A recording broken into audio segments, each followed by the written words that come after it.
wabarakatuh. Perkenalkan, nama saya Bidan Anu Herawati. Saya di sini akan menjelaskan tentang masalah dan gangguan jiwa pada ibu hamil dan pasca persalinan.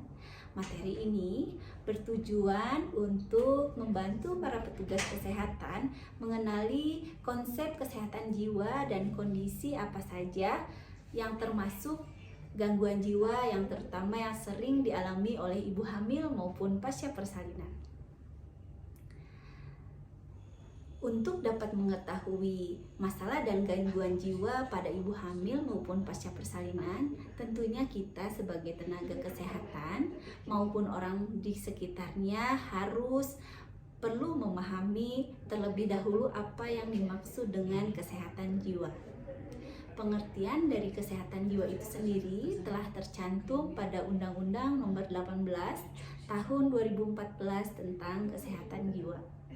Di dalam undang-undang ini dijelaskan secara rinci apa itu sehat jiwa, terus kemudian orang yang memiliki kesehatan jiwa serta pengertian dari gangguan jiwa.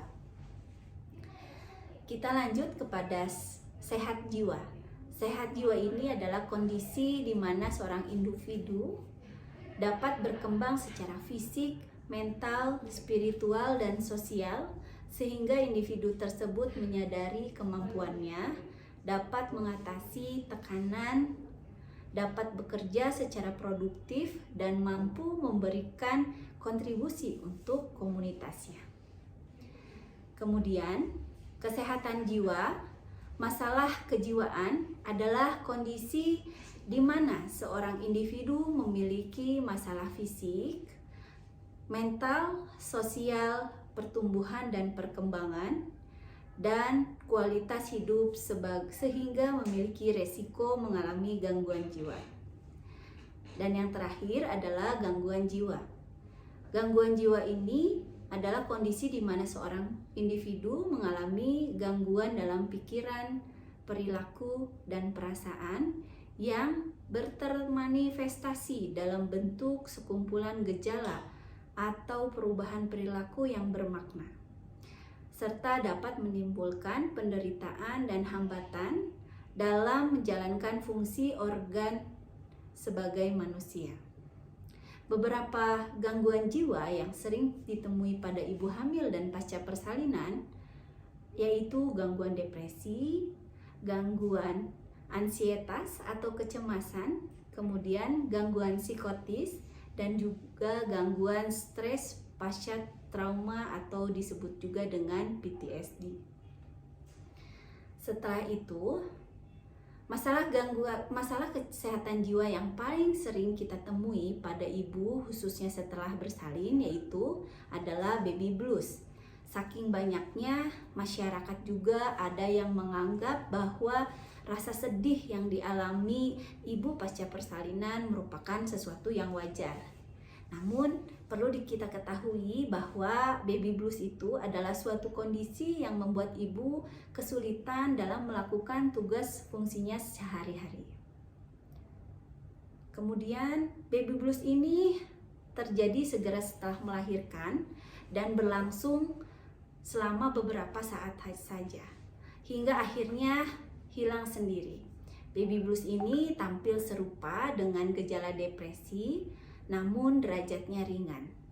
Meski dapat hilang sendiri, ibu yang mengalami baby blues tetap perlu mendapatkan support dan dukungan khusus karena jika tidak dibantu maka ibu akan justru beresiko mengalami perburukan.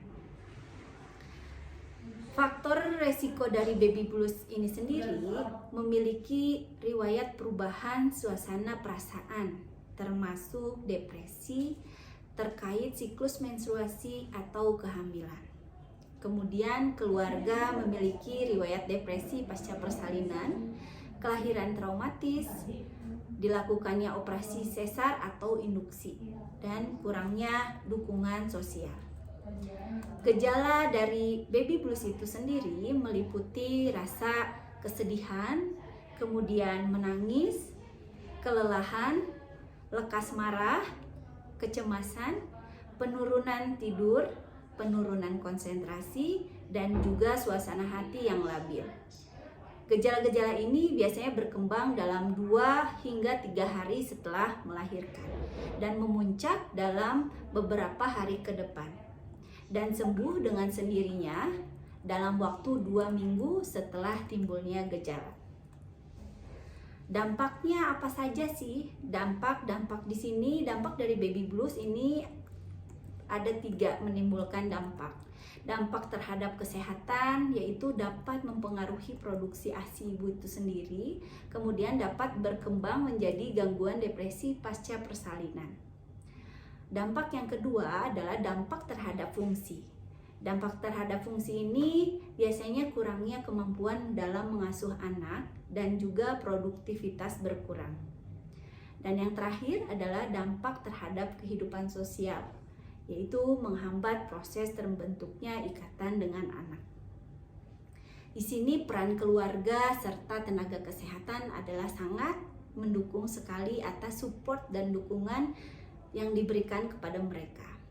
Mari kita turunkan angka gangguan jiwa pada ibu hamil dan pasca persalinan.